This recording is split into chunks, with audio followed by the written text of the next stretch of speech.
नमस्कार दोस्तों, आप सबों का स्वागत है। विज्ञान का इंपॉर्टेंट ऑब्जेक्टिव प्रश्न, यह सभी प्रश्न बिहार बोर्ड मैट्रिक परीक्षा पिछले वर्षों में पूछे गए हैं और प्रकाश का रंग निश्चित किया जाता है। प्रकाश का रंग निश्चित किया जाता है तरंग दैर्घ्य से। ऑप्शन नंबर सी सही है। तीन रंग मूल रंग है, ये है यानी कि तीन रंग जो है कि मूल है यानी कि प्राथमिक रंग है। तो ये है नीला, हरा और लाल, ये प्राथमिक रंग है और मूल्य रंग जिसे कहते हैं। तो तीन मूल रंग हो गया आपका कौन कौन? नीला, हरा और लाल। प्राथमिक रंग भी कहा जाता है या मूल्य रंग भी कहा जाता है। अगला प्रश्न है, सबसे कम तरंगदैर्घ्य वाला प्रकाश होता है। सबसे कम तरंगदैर्घ्य वाला प्रकाश होता है बैगनी। ऑप्शन नंबर डी सही है। और सबसे अधिक तरंगदैर्घ्य वाला प्रकाश होता है लाल। सबसे अधिक तरंगदैर्घ्य वाला प्रकाश होता है लाल और सबसे कम वाला होता है बैगनी। अगला प्रश्न देखिए, जब प्रकाश के लाल, हरा व नीला रंगों को समान अनुपात में मिलाया जाता है तो परिणामी रंग होगा। परिणामी यानी कि उसका परिणाम क्या होगा? जब लाल, हरा और नीला रंग को समान अनुपात में मिला देंगे तो वह सफेद हो जाएगा। ऑप्शन नंबर बी सही है, सफेद। कैमरे में किस प्रकार का लेंस उपयोग में लाया जाता है? कैमरे में किस प्रकार का लेंस उपयोग में लाया जाता है? तो उत्तल लेंस लाया जाता है। ऑप्शन नंबर ए सही है, उत्तल लेंस। आइरिस का क्या काम है? आइरिस आंख में पाया जाता है, तो आइरिस का क्या काम है? आंख में जाने वाले प्रकाश की मात्रा को नियंत्रित करना। तो आंख में जो प्रकाश पड़ता है तो उसको नियंत्रित कौन करता है? आइरिस। ऑप्शन नंबर ए सही है। निकट दृष्टि दोष से पीड़ित व्यक्ति के चश्मे में प्रयोग किया जाता है, यानी कि जिस व्यक्ति को निकट दृष्टि दोष होता है तो उसे कौन सा चश्मा लगाया जाता है? अवतल लेंस का। निकट दृष्टि दोष का निवारण किससे किया जाता है? कौन से लेंस से? अवतल लेंस का। ऑप्शन नंबर सी सही है। और दूरदृष्टि निवारण के लिए काम में लाते हैं। दूरदृष्टि निवारण यानी कि जिस व्यक्ति को दूरदृष्टि दोष है तो उसके चश्मे में कौन सा लेंस लगा रहेगा? दूरदृष्टि में उत्तल लेंस। ऑप्शन नंबर सी सही है। दूरबीन का आविष्कार किया था। दूरबीन का आविष्कार किसने किया था? गैलीलियो ने। ऑप्शन नंबर ए सही है। अगला प्रश्न है, विभवांतर का मात्रक होता है। विभवांतर का एसआई मात्रक होता है वोल्ट। ऑप्शन नंबर बी सही है। एक आदर्श वोल्ट मीटर का प्रतिरोध होता है। एक आदर्श वोल्ट मीटर का प्रतिरोध होता है अनंत। ऑप्शन नंबर डी सही है। प्रतिरोध का मात्रक है, प्रतिरोध का एसआई मात्रक है ओम। ऑप्शन नंबर डी सही है। घरों में लगे टीवी, पंखा, बल्ब आदि लगे होते हैं समांतर क्रम में। ऑप्शन नंबर सी सही है। किसी चालक के सिरों के बीच विभवांतर उसमें बहने वाली धारा के समानुपाती होता है। यह नियम है किसका? किसी चालक के सिरों के बीच विभवांतर उसमें बहने वाली धारा के समानुपाती होता है। यह नियम है ओम का नियम। ओम का नियम क्या है? किसी चालक के सिरों के बीच विभवांतर उसमें बहने वाली धारा के समानुपाती होता है। ऑप्शन नंबर डी से हो जाएगा, ओम का नियम है। विशिष्ट प्रतिरोध का एसआई मात्रक है। विशिष्ट प्रतिरोध का एसआई मात्रक है ओम मीटर। ऑप्शन नंबर बी सही है। विशिष्ट प्रतिरोध का एसआई मात्रक क्या है? ओम मीटर। कार्य का मात्रक है। कार्य का मात्रक है जूल। ऑप्शन नंबर ए सही है। अगला प्रश्न है, प्रकाश वर्ष इकाई है। प्रकाश वर्ष इकाई है दूरी का। ऑप्शन नंबर ए सही है, दूरी का। प्रकाश वर्ष जो है कि अंतरिक्ष में एक खगोलीय पिंड से दूसरे खगोलीय पिंड के बीच की दूरी को ज्ञात किया जाता है। एम्पियर मात्रक है विद्युत धारा का। एम्पियर मात्रक किसका है? विद्युत धारा का। ऑप्शन नंबर सी सही है। निम्नलिखित में से समय का मात्रक नहीं है। निम्नलिखित में से समय का मात्रक नहीं है प्रकाश वर्ष। प्रकाश वर्ष जो मात्रक है ये किसका है? दूरी का है। और वो क्या सभी क्या है? समय का मात्रक है। पारसेक इकाई है। पारसेक इकाई है किसका? दूरी का। ऑप्शन नंबर ए सही है। निम्नलिखित में कौन सा एक सुमेलित नहीं है? निम्नलिखित में से कौन सा एक सुमेलित नहीं है यानी कि मिला हुआ नहीं है? देखिए तो ढूंढते हैं। ध्वनि की प्रबलता का इकाई है, ये सही है। अश्व शक्ति, शक्ति की इकाई है, ये भी सही है। समुद्री मील दूरी की इकाई है, ये भी सही है। सेल्सियस ऊष्मा की इकाई, ये गलत है। ऑप्शन डी जो है गलत है, क्योंकि सेल्सियस किसको मापता है? ताप को। सेल्सियस जो है कि ये ताप का एसआई मात्रक है, लेकिन यहां दे दिया है उष्मा, तो इसका मतलब ये गलत है और यही सही है। ये क्या है? सुमेलित नहीं है। अगला प्रश्न है लुमेन किसका मात्रक है? तो ज्योतिष फ्लक्स का ऑप्शन नंबर बी सही है। पास्कल इकाई है, पास्कल इकाई किसका? दाब का, ऑप्शन नंबर बी सही है। कैंडेला मात्रक है ज्योतिष तीव्रता का, ऑप्शन नंबर डी सही है। यंग प्रत्यक्षता गुणांक का एसआई मात्रक है न्यूटन प्रति meter square, option number C सही है। जब कोई वस्तु दो समांतर समतल दर्पणों के बीच रखी जाती है तो बने हुए प्रतिबिंबों की संख्या होगी। यानी कि दोस्तों कह रहा है कि दो समांतर समतल दर्पण यानी कि जो हम लोग दर्पण का आईना का प्रयोग करते हैं, मुख देखते हैं, समतल दर्पण के बीच में वस्तु रखा जाए तो कितना प्रतिबिंब बनेगा? इसका उदाहरण है जब आप सैलून में जाते हैं तो वहां पर दोनों तरफ शीशा लगा रहता है और आप जब अपना चेहरा देखते हैं तो पीछे बहुत सारा इमेज बना होता है, यानी कि प्रतिबिंब, तो अनंत हो जाएगा। ऑप्शन नंबर डी सही है। दो समतल दर्पणों के बीच में रखे वस्तु का प्रतिबिंब अनंत होता है, बहुत सारा बनता है, गिन नहीं पाइएगा। ऑप्शन नंबर डी सही है। पानी में हवा का बुलबुला वैसा ही काम करेगा जैसा करता है, तो पानी में हवा का बुलबुला वैसा ही काम करेगा जैसा करता है अवतल लेंस में, ऑप्शन नंबर डी सही है। धूप के चश्मे की क्षमता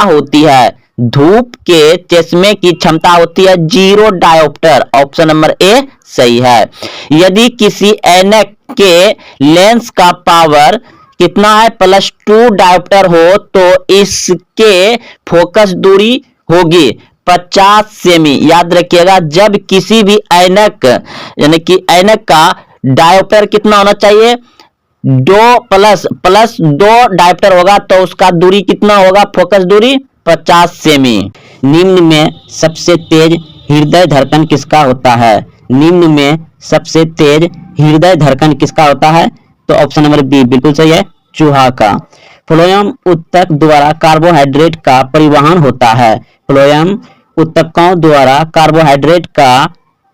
होता है सुक्रोज के रूप में, ऑप्शन नंबर डी सही है। रक्त क्या है? ऊतक है, ऑप्शन नंबर ए सही है। चालनी नालिकाएं पाई जाती है फ्लोएम में, ऑप्शन नंबर सी सही है। आरबीसी की जीवन अवधि होती है, यानी कि लाल रक्त कण का जीवन काल होता है 120 दिन, ऑप्शन नंबर ए सही है। आमीटर से निम्नलिखित में किसे मापा जाता है? तो विद्युत धारा को आमीटर से मापा जाता है, ऑप्शन नंबर ए सही है। निम्नलिखित में से कौन उपकरण विद्युत धारा की उपस्थिति दर्शाता है? तो विद्युत धारा की उपस्थिति दर्शाता है गैल्वेनोमीटर, ऑप्शन नंबर ए सही है। एम्पियर घंटा मात्रक है आवेश का, ऑप्शन नंबर बी सही है। ऊर्जा का एसआई मात्रक है जूल, ऑप्शन नंबर बी सही है। आवेश का एसआई मात्रक है कूलम, ऑप्शन नंबर ए सही है। 1 वोल्ट कहलाता है 1 जूल बटे कूलम। घरों में विद्युत से दुर्घटना किसके कारण होती है? तो short circuit, option number B सही है। विद्युत फ्यूज विद्युत धारा के किस प्रभाव पर कार्य करता है? विद्युत धारा के किस प्रभाव पर कार्य करता है? तो ऊष्मीय, ऑप्शन नंबर ए सही है, ऊष्मीय पर कार्य करता है। इनमें से कौन एक दूसरे से अलग है? तो अर्ग, ऑप्शन नंबर सी सही है, ये एक दूसरे से अलग है, यानी कि तीनों एक समान है और ये अलग है। विद्युत ऊर्जा का व्यापारी मात्रक क्या है? है आपका ऑप्शन नंबर सी बिल्कुल सही है, यूनिट। विद्युत ऊर्जा का व्यापारी मात्रक क्या है? यूनिट। अगला प्रश्न है, घरेलू विद्युत परिपथ में फ्यूज लगाया जाता है। घरेलू विद्युत परिपथ में फ्यूज लगाया जाता है, तो ऑप्शन नंबर ए बिल्कुल सही है, विद्युतमय तार में, विद्युतमय तार में लगाया जाता है। सोडियम की परमाणु संख्या है, सोडियम यानी Na की परमाणु संख्या है 11, ऑप्शन नंबर ए सही है। आवर्त सारणी के प्रथम वर्ग के सदस्य होते हैं, आवर्त सारणी के प्रथम वर्ग के सदस्य होते हैं क्षार धातु, ऑप्शन नंबर सी सही है।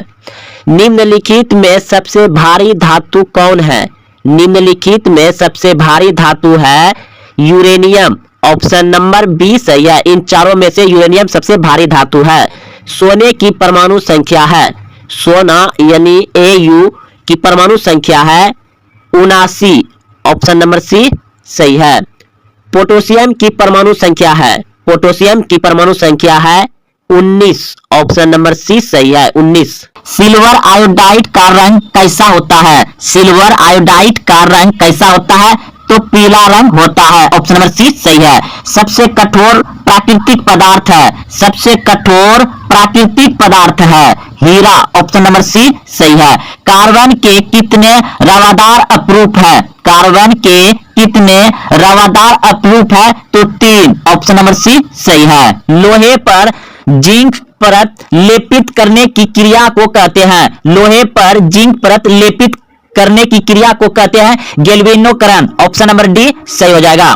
सिरका में निम्न में कौन सा अम्ल पाया जाता है? तो सिरका में अम्ल पाया जाता है एसिटिक अम्ल, ऑप्शन नंबर ए सही हो जाएगा। और पूछा था निकट दृष्टि दोष को निम्नलिखित में किस लेंस के द्वारा हटाया जाता है? तो निकट दृष्टि दोष को हटाया जाता है अवतल लेंस से, ऑप्शन नंबर सी सही हो गया। नेत्र में प्रवेश करने वाली प्रकाश किरणों का अधिकांश अपवर्तन होता है, नेत्र में प्रवेश करने वाली प्रकाश किरणों का अधिकांश अपवर्तन होता है, तो ऑप्शन सी बिल्कुल सही है, दृष्टिपाटल के बाहरी पृष्ठ पर, ऑप्शन सी सही है। निम्नलिखित में कौन लेंस की क्षमता का मात्रक है? निम्नलिखित में कौन लेंस की क्षमता का मात्रक है? तो डायोप्टर, ऑप्शन नंबर ए सही है। मानव नेत्र में किस प्रकार का लेंस पाया जाता है? मानव नेत्र में किस प्रकार का लेंस पाया जाता है? तो उत्तल लेंस का मानव नेत्र में पाया जाता है, ऑप्शन ए सही है। खुला परिवहन तंत्र पाया जाता है, खुला परिवहन तंत्र पाया जाता है किसमें? तितली में, ऑप्शन नंबर बी सही है। रक्त में ऑक्सीजन का वाहक है, रक्त में ऑक्सीजन का वाहक है हीमोग्लोबिन, ऑप्शन नंबर सी सही है। हमारे शरीर में रक्त का जो एक कण है वह 23 सेकंड में पूरा शरीर में चक्कर लगा लेता है, और हम लोग जो सांस लेते हैं वह रक्त में हीमोग्लोबिन यानी कि रक्त के द्वारा ही सांस जो लेते हैं पूरे शरीर में घुमाया जाता है, रक्त में हीमोग्लोबिन जो पाया जाता है उसी के माध्यम से, तो ऑप्शन सी सही है। मानव में ऑटोसोम की जोड़ियों की संख्या होती है, मानव में ऑटोसोम की जोड़ियों की संख्या होती है कितना? 22, और क्रोमोसोम की संख्या होता है कितना? 46। निम्नलिखित में किसका अपवर्तनांक सबसे कम होता है? निम्नलिखित यानी कि दोस्तों ऑप्शन में दिया गया है, तो इन चारों में से किसका सबसे कम अपवर्तनांक है? तो पानी का सबसे कम अपवर्तनांक है इनमें चारों में से। अगला प्रश्न पूछा गया था, बहुत ही आसान है प्रश्न है कि एक साधारण प्रिज्म कितने सतह से घिरा रहता है? एक साधारण प्रिज्म कितने सतहों से घिरा रहता है? तो 5 सतहों से घिरा रहता है, ऑप्शन नंबर सी सही है। ओजोन परत का अवक्षय करता है, ओजोन परत का अवक्षय यानी कि उसको हानि कौन पहुंचाता है? तो CFC, CFC यानी क्लोरोफ्लोरोकार्बन, क्लोरोफ्लोरोकार्बन जो है कि हमारे मतलब वायुमंडल में ओजोन परत पाया जाता है, और यह ओजोन परत हमारे पृथ्वी का सुरक्षा कवच है, सुरक्षा कवच है। यह पराबैंगनी किरण यानी कि सूर्य के प्रकाश जो खतरनाक किरण होते हैं वह उसको क्या करता है? ये ओजोन परत रोकता है, तो हमारा पृथ्वी का ये सुरक्षा कवच हुआ ओजोन परत, लेकिन ओजोन परत को ही हानि पहुंचा रहा है, उसे कौन? तो CFC यानी क्लोरोफ्लोरोकार्बन, ऑप्शन नंबर बी सही हो जाएगा। प्रकाश की चाल सर्वाधिक होती है, प्रकाश की चाल सर्वाधिक होती है निर्वात में, निर्वात यानी कि जहां वायुमंडल नहीं है, जहां गुरुत्वाकर्षण नहीं है। अगला प्रश्न है, प्रकाश के वेग को सर्वप्रथम ज्ञात किया? प्रकाश के वेग को सर्वप्रथम किसने ज्ञात किया? तो रोमन ने किया, रोमर ने किया। अगला प्रश्न है, निर्वात में प्रकाश की चाल है, निर्वात में प्रकाश की चाल है 3 × 10⁸ मीटर प्रति सेकंड, 3 × 10⁸ मीटर प्रति सेकंड निर्वात में प्रकाश की चाल है और प्रकाश को सूर्य से पृथ्वी तक आने में 8 मिनट 20 सेकंड लगता है। अंतरिक्ष यात्री को आकाश काला दिखाई देता है। सूर्य परिकिरण इलेक्ट्रॉन के आविष्कारक थे। इलेक्ट्रॉन के आविष्कारक थे जे टॉमसन। ऑप्शन नंबर ए सही है। न्यूट्रॉन के आविष्कारक थे। न्यूट्रॉन के आविष्कारक थे चैडविक। ऑप्शन नंबर बी सही है। प्रोटॉन की खोज करने वाले वैज्ञानिक थे। प्रोटॉन की खोज करने वाले वैज्ञानिक थे रदरफोर्ड। ऑप्शन नंबर सी सही है। परमाणु के मौलिक कण है। परमाणु के मौलिक कण है तो ऑप्शन नंबर बी बिल्कुल सही है। Electron, proton, neutron. Electron, proton, neutron. Option number B सही है। हॉर्स पावर यानी एचपी इकाई है। हॉर्स पावर यानी एचपी इकाई है तो शक्ति का। ऑप्शन नंबर ए सही है। 1 एचपी बराबर होता है यानी 1 हॉर्स बराबर होता है 746 वाट। ऑप्शन नंबर ए सही है। वाट घंटा इकाई है। वाट घंटा इकाई है ऊर्जा की। ऑप्शन नंबर ए सही है। ऊर्जा की वाट घंटा इकाई है। 1 वाट घंटा बराबर होता है 1 वाट घंटा बराबर होता है 3600 जूल। ऑप्शन नंबर ए सही है। अभिकेंद्र बल से किया गया कार्य होता है हमेशा शून्य। ऑप्शन नंबर डी सही है। मनुष्य की आंखें वस्तु का प्रतिबिंब निम्नलिखित में किस भाग पर बनती हैं? मनुष्य के आंख में प्रतिबिंब किस भाग पर बनती है? तो रेटिना। ऑप्शन नंबर डी सही है। रेटिना। मानव नेत्र की पुतली के आकार को नियंत्रित करने वाला होता है। मानव नेत्र की पुतली के आकार को नियंत्रित करने वाला होता है सिलियरी मांसपेशियां। ऑप्शन नंबर सी सही है। आँख के गोले के सामने की बीच वाली पारदर्शी पदार्थ को कहते हैं। आँख के गोले के सामने की बीच वाली पारदर्शी पदार्थ को कहते हैं कॉर्निया। Option A cornea. सामान्य आँख के रेटिना दृष्टिपटल। रेटिना को दृष्टिपटल भी कहते हैं तो सामान्य आँख के रेटिना दृष्टिपटल पर बनने वाला प्रतिबिंब होता है। यानी सामान्य आँख में प्रतिबिंब कैसा बनता है तो वास्तविक और उल्टा होता है। ऑप्शन सी वास्तविक और उल्टा। नेत्र के उस गुण को जो भिन्न भिन्न दूरी पर स्थित वस्तुओं को फोकस करने में मदद करता है तो ऑप्शन सी संयम क्षमता। मानव नेत्र के रेटिना में शंकुरूपी लेंस प्रतिक्रिया दिखते हैं। मानव नेत्र के रेटिना में शंकुरूपी सेल प्रतिक्रिया दिखते हैं प्रकाश के वर्ण। ऑप्शन नंबर सी सही है। निकट दृष्टि वाले मनुष्य के चश्मे में होता है। निकट दृष्टि दोष वाले मनुष्य के चश्मे में होता है अप्तल लेंस। निकट दृष्टि दोष वाले मनुष्य में होता है अप्तल लेंस। दूर दृष्टि आँख साफ साफ देख सकती है। दूर दृष्टि वाली आँखें साफ साफ देख सकती है दूर की वस्तु को। Option A.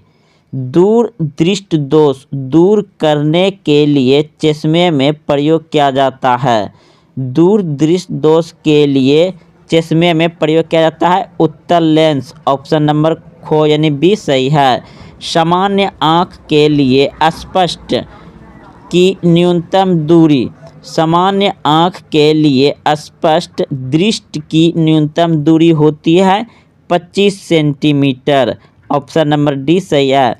अगर आपको पूछा जाए कि सामान्य आँख के लिए अधिकतम कितनी दूरी होती है तो अनंत न्यूनतम 25 सेंटीमीटर। अगला प्रश्न देखिए 11 नंबर। जरा दृष्टि दोष को दूर करने के लिए काम में लाया गया लेंस।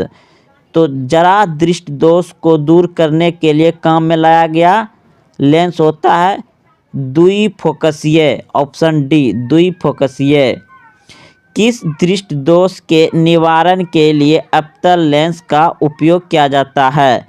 किस दृष्टि दोष के निवारण के लिए अवतल लेंस का प्रयोग किया जाता है? तो निकट दृष्टि दोष के लिए अवतल लेंस का प्रयोग किया जाता है, निकट दृष्टि दोष के लिए। और दूर दृष्टि दोष के लिए उत्तल लेंस का, निकट दृष्टि दोष के लिए अवतल लेंस का।